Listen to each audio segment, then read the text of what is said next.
Good afternoon, everyone, and thank you for coming. Joining with me today are the Board of Trustees President, Mr. Charles Griffin, and other trustees, Mr. Rebecca Fox, Courtney Doyle, and Ashley Van, as well as Moore Junior High Principal, Mrs. Cobb, and the PTA President. Also want to thank the members of the Katy Faith community for being with me earlier today and praying with me as well. No student in Katy ISD will have their faith denounced. No student will be forced to give a failing grade for that as well. And I don't want any employee of the district doing that. That's just not going to happen. If I were somewhere looking at my phone or in front of a computer or watching television, and I saw the Facebook posts, the news lead-ins, the headlines, as a Christian, I too would be very concerned. Also, as a Christian, I've learned to judge not lest ye be judged. Also in the Christian discipline of discernment and justness. In the words of the late, great Paul Harvey, I would say, await for the rest of the story. Here's what we've heard. A student was forced to deny God. Students were threatened with lower or failing grades if they don't deny God. Here's what we know. On Monday, about 1:50 p.m., October 26th, in a reading class, there was an activity involving critical thinking. And there were a series of questions or statements the students had to respond to regarding, is it a fact, opinion, or common assertion? And one of those statements, which I do not approve of, was, there is a God, and then is that a fact, opinion, or common assertion? Highly inappropriate, has not been used again, will not be used. In fact, it's literally in the trash can. Around 4:30, I believe, two parents contacted the West Memorial Junior High principal and voiced their concerns. The principal shared their concerns and said, I will get on this in the morning because the staff is going home already. One parent accepted that and waited for the principal to do her job. That night, the Board of Trustees was in session, so a parent came here with their 7th grade daughter and presented that case to the Board of Trustees. And we do understand a lot of Facebook and social media activity took place, and that parent and student were interviewed by a member of the media following that meeting, following their comments. And we have a whole lot of talk going on right now. We do not believe that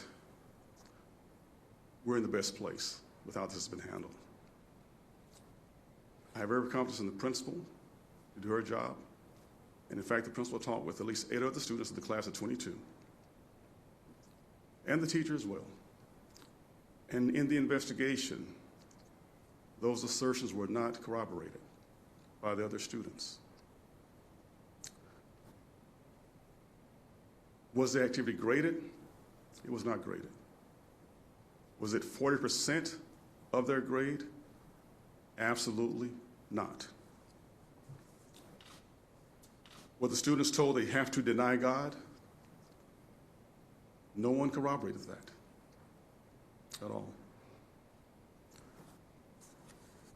The activity was used all over the district or all over the building or whatever it is. No, it was not used by anybody else. It was used earlier that day in other classes, but it will not be used again. For one, I applaud Jordan's courage, and as a parent of 3 children, I do understand a mother's desire to keep their children safe and not have their belief questioned. I support that, I believe that.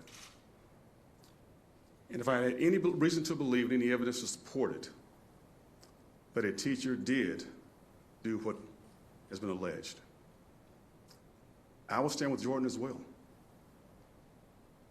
But based upon the facts of the principal's investigation, those assertions just are not true. They're just not true. I can respect how she feels, and I'll accept that she feels she was made to feel that way.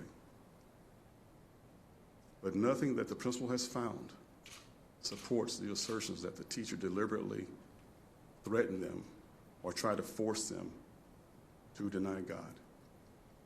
Now we'll have Mr. Charles Griffin, Board President, say a few comments, and then we'll have questions after that.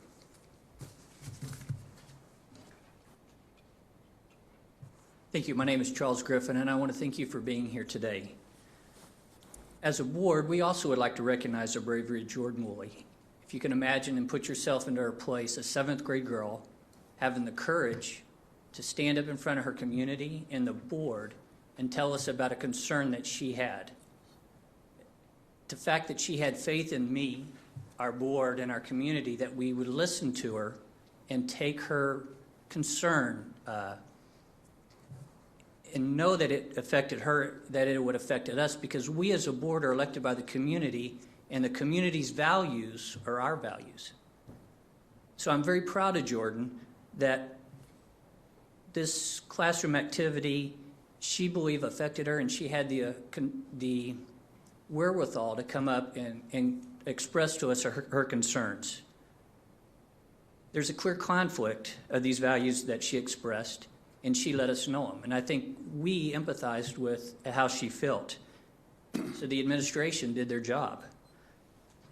You're going to hear information today about the investigation that we've learned so far, and I have complete confidence in the administration that the investigation was concluded and done in an appropriate manner, and all the facts that could come out have come out. I'm going to ask the superintendent to come back up and continue with the discussion. Thanks.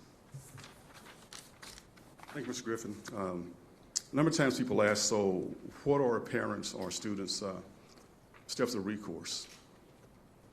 Well, the principal accepted the concern and said, I will meet with the teacher tomorrow, look into it, and get back with you. At no time did, I think, Jordan's mom ever sought to speak with the teacher. It became something very, very big and different before the principal had a chance to do her job. And that's unfortunate. That's unfortunate. For this time, we'll take any questions you may have. Mr. Griffin and I are happy to answer any questions. Maybe Principal Cobb may have a few answers as well, but we'll open it up.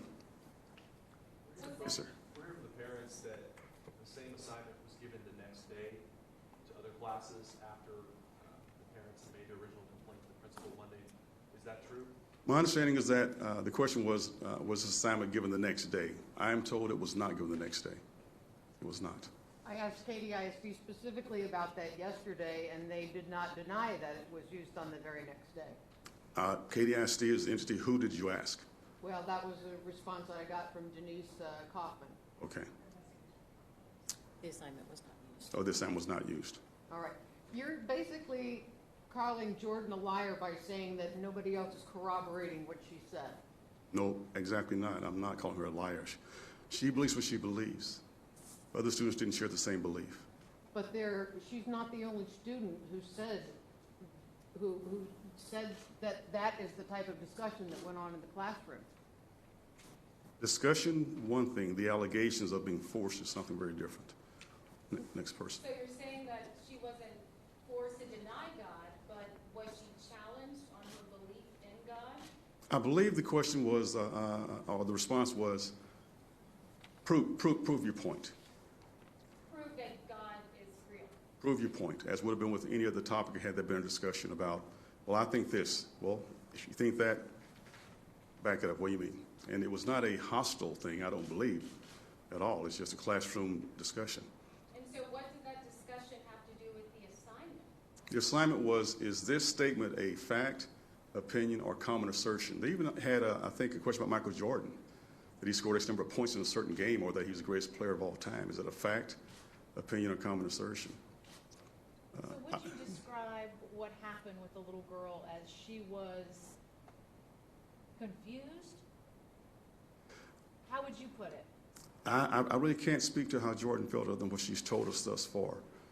Well, I mean, when you compare it, I don't want to take someone else's words. You say she's not a liar, if she's not confused. Of course, we don't think she's a liar. But Right. your own words through your investigation, and you compare it through other students' statements, what do you take away from it? Well, what I take away is that Jordan has some very strong beliefs, and she truly felt that her faith was being questioned, and she felt justified in defending it, and I support that. However, the assertion that the teacher deliberately tries to force her to deny her God or threaten her God, that was not corroborated. Is it fair to say that maybe Jordan misinterpreted what was going on in the classroom in your eyes?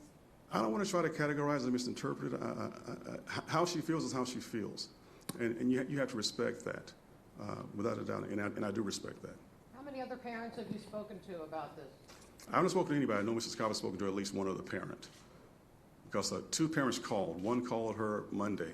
I believe she visited with the other parent again this morning. Because they believe, in your statement, you said no student would face a failing grade if they were to denounce God. They were not threatened with a failing grade. They were told that if they answered that it was, anything but common assertion or a myth, that specific item on that assignment would be marked wrong. So nobody said failing grade, okay?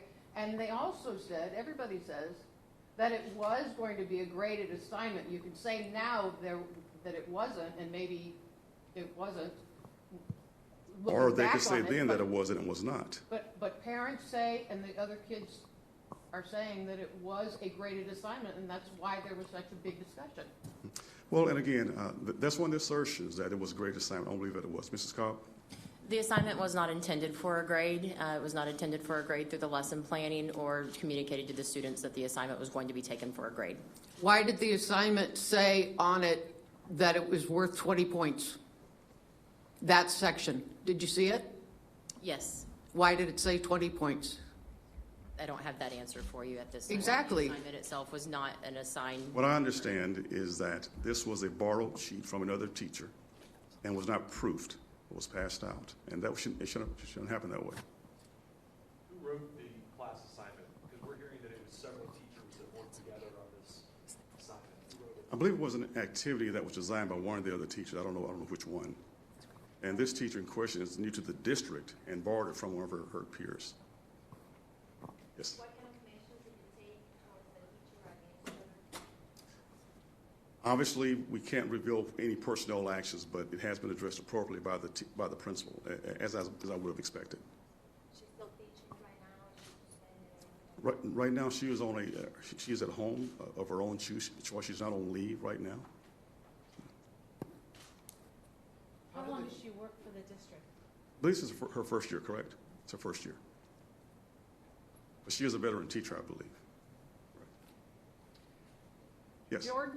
Jordan's family said that they want her transferred out of that teacher's class, and I have talked to two other parents who said the same thing. Jordan's family's already been told by the principal that that's not necessary. The principal is deciding what's necessary in the case, and the parent's opinion is not being considered. I think that's something that will be considered. Mrs. Cobb? As the principal, I've not had that conversation with the parent. That question has not been asked. You haven't talked to Ms. Woolley about taking her daughter out of that class? I have spoken to Miss Woolley. Miss Woolley and I have not had a conversation regarding her mother or her daughter being removed from the classroom.